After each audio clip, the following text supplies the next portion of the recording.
ABC agro classes Udaipur के ई platform पर एक बार फिर से स्वागत है आप सभी का। आज हम एक इम्पोर्टेंट टॉपिक लेकर आए हैं केमिस्ट्री का।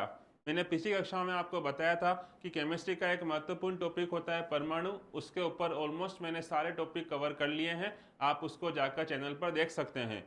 उसके बाद में एक इम्पोर्टेंट टॉपिक आता है, वो इम्पोर्टेंट टॉपिक कहलाता है आवर्त सारणी, जिसको अपन इंग्लिश में बोलते हैं पीरियोडिक टेबल या शॉर्ट में पीटी बोलते हैं।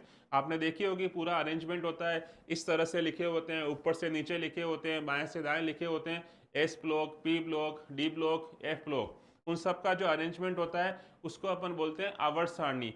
तो आज हम उसी के बारे में बात करेंगे कि आवर्त सारणी की कुछ इंपॉर्टेंट इंफॉर्मेशन किस तरह से होती है, देखिएगा।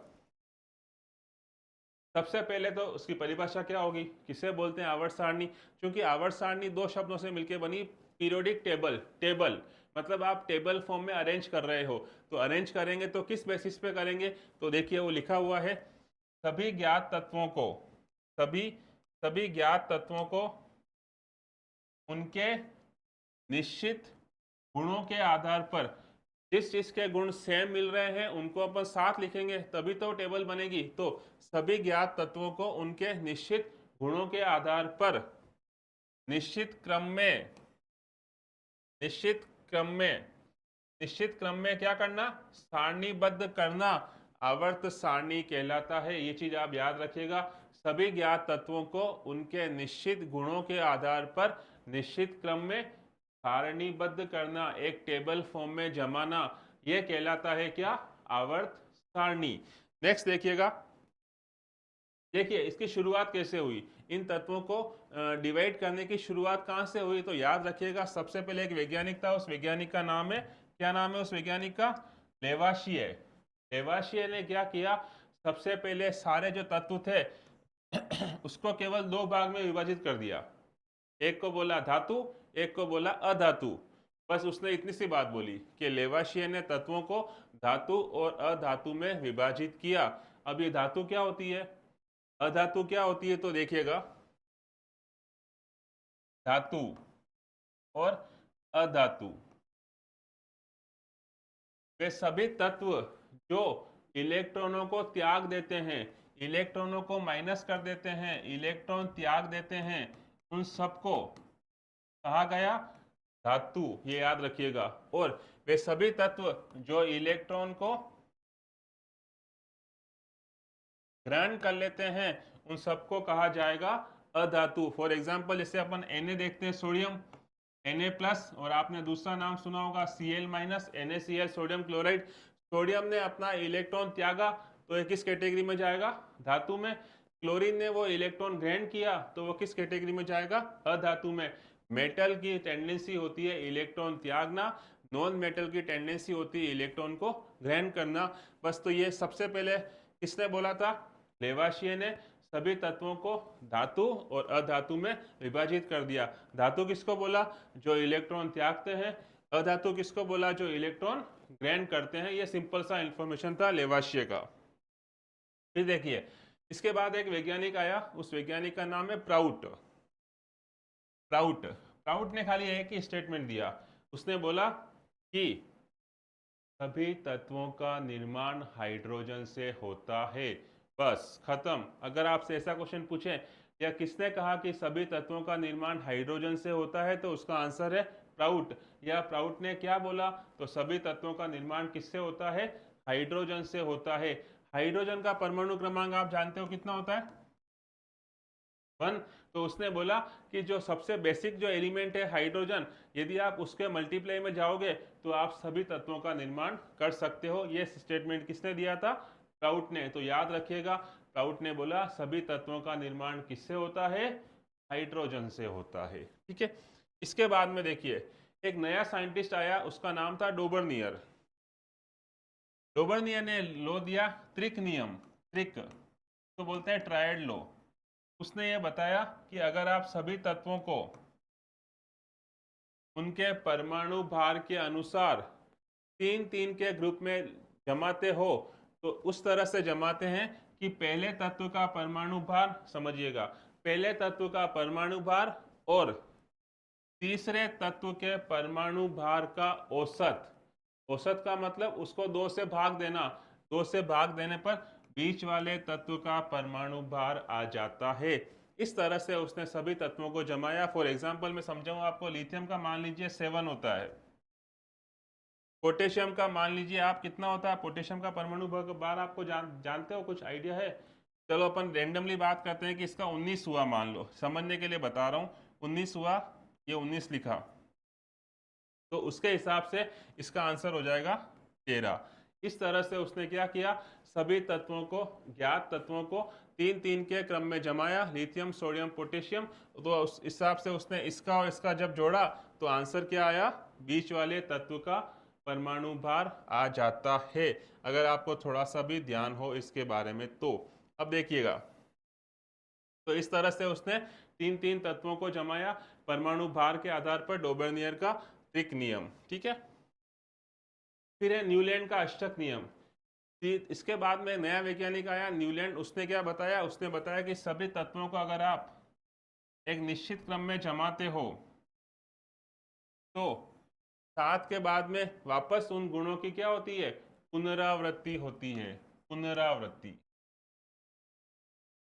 मतलब वो वापस अपने गुण पहले से जो 7 उपस्थित हैं उसमें से किसी के साथ समानता दिखाते हैं, तो इसके बाद में जो भी आएंगे वो यहाँ आ जाएंगे, यहाँ आ जाएंगे, यहाँ आ जाएंगे, इस तरह से पूरी टेबल बनती है। और उसने रेफरेंस में अब दिया, इस प्रकार से संगीत के 7 सुर होते हैं, 8वां सुर वापस जो पहले वाला होता है वही आता है, सा रे ग म प द नी, वापस सा। तो हर 7 के बाद नए तत्व के गुण पहले से उपस्थित तत्वों के गुणों से समानता दर्शाते हैं। इस चीज को उसने कहा था न्यूलैंड का अष्टक नियम। तो देखिए यहाँ पे जो हमने बताया था लिथियम को यहाँ पे 7, यहाँ पे होता है इसका 39, तो इसका एवरेज निकालते हैं तो 23, वो पहले वाला फिगर नहीं था, ये फिगर सही है। 7 यहाँ पे 39, और इसको जब दोनों को जोड़ते हैं, 2 का भाग देते हैं तो आंसर हो जाएगा 23। इस तरह से उसने उसका बताया था। ये आपको मैंने समझाया न्यूलैंड का अष्टक नियम। ने बताया था कि हर 8वें तत्व के गुण पहले से उपस्थित 7 तत्वों में से किसी न किसी के साथ समानता दर्शाते हैं, और इस तरह से उसको वही अरेंज करते जाओ, और इस तरह से पूरी की पूरी टेबल आपकी बन जाएगी, जैसे संगीत के 7 सुर, ठीक है। इसके बाद में एक नया वैज्ञानिक आया था, उसका नाम था मेंडलीफ। मेंडलीफ की आवर्त सारणी, उसने ये बोला कि तत्वों के भौतिक और रासायनिक गुण, तत्वों के भौतिक और रासायनिक गुण उनके परमाणु भार के, ये वर्ड इंपॉर्टेंट है इस पूरी डेफिनेशन के अंदर, पूरे स्टेटमेंट के अंदर, उनके परमाणु भार के आवर्ती फलन होते हैं। इस पूरे सेंटेंस में आपको एक वर्ड समझ में नहीं आ रहा होगा, वो है आवर्ती फलन। आवर्ती फलन का मतलब होता है पीरियोडिक फंक्शन, एक निश्चित समय के बाद उसके गुण वापस रिपीट होते हैं, तभी तो आप टेबल बना पाओगे। तो ये बोला था किसने, मेंडलीफ ने कहा कि तत्वों के भौतिक और रासायनिक गुण उनके परमाणु भार के आवर्ती फलन होते हैं। तो इस पे प्रश्न बनता है कि मेंडलीफ की आवर्त सारणी किस पर आधारित है, तो याद रखिएगा इसकी आवर्त सारणी किस पर आधारित है, परमाणु भार पर आधारित है, ठीक है। इसके बाद में मोजले की आवर्त सारणी, इसके बाद में एक स्टेटमेंट आता है, देखिएगा अगर आपने इस स्टेटमेंट को देखा हो, इस पूरे स्टेटमेंट में और इस स्टेटमेंट में खाली एक वर्ड का डिफरेंस है, परमाणु क्रमांक, बाकी पूरी डेफिनेशन पूरा स्टेटमेंट सेम है। तत्वों के भौतिक और रासायनिक गुण उनके परमाणु क्रमांक के आवर्ती फलन होते हैं, बाकी पूरा स्टेटमेंट सेम था मोजले का और मेंडलीफ का। तो प्रश्न क्या बना, मेंडलीफ की आवर्त सारणी आधारित किस पे थी, परमाणु भार के ऊपर, और मोजले की आवर्त सारणी किस पे निर्धारित है, किस पे आधारित है, परमाणु क्रमांक के ऊपर। और कभी ऐसा प्रश्न पूछ लिया आपको, ना मेंडलीफ का नाम दे रखा हो ना मोजले का नाम दे रखा हो, सिंपल पूछे आधुनिक आवर्त सारणी किस पर आधारित है, तो याद रखिएगा आधुनिक आवर्त सारणी भी परमाणु क्रमांक के ऊपर ही आधारित है, ये आप याद रखिएगा। अब देखिए जब आपने पूरी आवर्त सारणी देखी होगी तो उस आवर्त सारणी के अंदर आपने कुछ नाम सुने होंगे, एक होता है आवर्त और एक होता है वर्ग। आवर्त सारणी जब आप देखते हो तो उसमें कुछ लाइनें ऐसी होती है जिसको क्षैतिज बोलते हैं, कुछ होती है ऊर्ध्वाधर उसको बोलते हैं। तो याद रखिएगा, जब आप बाएं से दाएं जाते हो, बाएं से दाएं, तो क्षैतिज बोलते हैं, क्षैतिज। उस सब रेखाओं को कहा जाता है आवर्त, जिसको इंग्लिश में बोलते हैं पीरियड। और यही बात अगर आपको वर्ग के बारे में पूछें, वर्ग के बारे में पूछें, तो वर्ग, वर्ग जो होता है वो होता है ऊपर से नीचे, ऊपर से नीचे। और इसको बोलते हैं क्षैतिज की तरह ये होती है ऊर्ध्वाधर, इनको बोलते हैं वर्ग, इसको बोलते हैं ग्रुप। ये आपको पता होगा। तो आवर्त सारणी की जब भी आप बात करते हो उसमें आवर्त होते हैं और वर्ग होते हैं। आवर्त किसको बोलते हैं?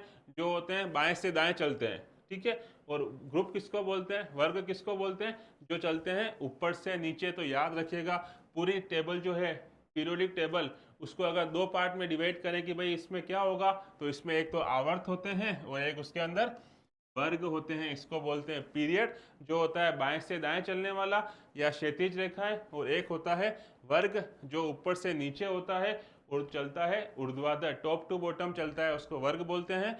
और बाएं से दाएं चलता है, उसको क्या बोलते हैं? आवर्त बोलते हैं। तो ये जब आवर्त सारणी की शुरुआत हुई थी, तो जो अलग अलग वैज्ञानिकों ने अपने अपने अलग अलग स्टेटमेंट दिए, उन सब स्टेटमेंट की आज हमने बात करी। तो हमने स्टार्टिंग किया था लेवाशियर से, फिर बोला हमने प्राउट, फिर हमने बताया डोबर्नियर, फिर हमने बताया न्यूलैंड का अष्टक नियम। उसके बाद हमने बात करी मेंडेलीव की आवर्त सारणी के बारे में। और उसके बाद हमने बात किसकी करी? मोजले की आवर्त सारणी के बारे में, जो क्या कहलाती है? आधुनिक आवर्त सारणी। अब इलेक्ट्रॉनिक विन्यास के आधार पर जब आप इन तत्वों को भरते हो अलग अलग, तो जब हम अलग अलग भरते हैं इलेक्ट्रॉनिक विन्यास के आधार पर,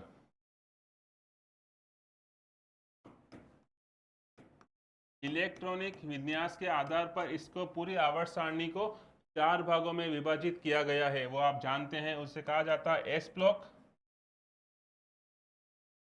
पी ब्लॉक, डी ब्लॉक, और चौथा होता है एफ ब्लॉक। 4 तरह के कक्षक होते हैं, उसी हिसाब से इसको डिवाइड किया गया। S block, P block, D block और एफ ब्लॉक। अगर आपने आवर्त सारणी देखी होगी तो देखिए इस तरह से, इस तरफ यहाँ पे जो 2 ब्लॉक होते हैं वो कहलाते हैं एस ब्लॉक। इधर यहाँ पे 6 ब्लॉक होते हैं वो कहलाते हैं पी ब्लॉक। बीच में 10 छोटी लाइन ब्लॉक होते हैं वो कहलाते हैं डी ब्लॉक। और यहाँ साइड में नीचे 2 ब्लॉक होते हैं वो कहलाते हैं एफ ब्लॉक। इस तरह से पूरी आवर्त सारणी आपने देखी होगी। इधर एस ब्लॉक होता है, इधर पी ब्लॉक होता है, बीच में डी ब्लॉक होता है, और सबसे लास्ट में यहाँ पे लेंथेनाइड और एक्टेनाइड नाम सुने होंगे, वो कहलाते हैं एफ ब्लॉक। यहाँ पे एस ब्लॉक के दो दो ग्रुप हैं, यहाँ पे पी ब्लॉक के 6 हैं, क्योंकि आप जानते हो पी के कुल कितने भाग होते हैं? 1 2 3 4 5 6 भाग होते हैं। डी के कितने होंगे? 10। डी के 10 भाग होते हैं और एफ के आप जानते हो 14 होते हैं, क्योंकि उसमें कक्षकों में संख्या, एस ब्लॉक पे कितने आते हैं अधिकतम इलेक्ट्रॉन? 2। पी में कितने आते हैं अधिकतम? 6। डी में कितने आते हैं अधिकतम? 10। और एफ में कितने आते हैं अधिकतम? 14 इलेक्ट्रॉन आते हैं। ये सारी इंफॉर्मेशन जनरल इंफॉर्मेशन थी किसके बारे में? आवर्त सारणी के बारे में। इसी सीक्वेंस में आपको रेगुलर सारे टॉपिक्स के पीडीएफ भी मिलते रहेंगे, रेगुलर सारे वीडियो भी मिलते रहेंगे। तो जुड़े रहिए आपके अपने एबीसी एग्रो क्लासेस उदयपुर के ई प्लेटफॉर्म पर। और भी कोई जानकारी हो तो आप इस चैनल को सब्सक्राइब कर लीजिएगा, जिससे आगे आने वाले सारे वीडियो के अपडेट आपको रेगुलर मिलते रहें। जुड़े रहिए आपके अपने एबीसी एग्रो क्लासेस उदयपुर परिवार के साथ। बहुत बहुत धन्यवाद आपका।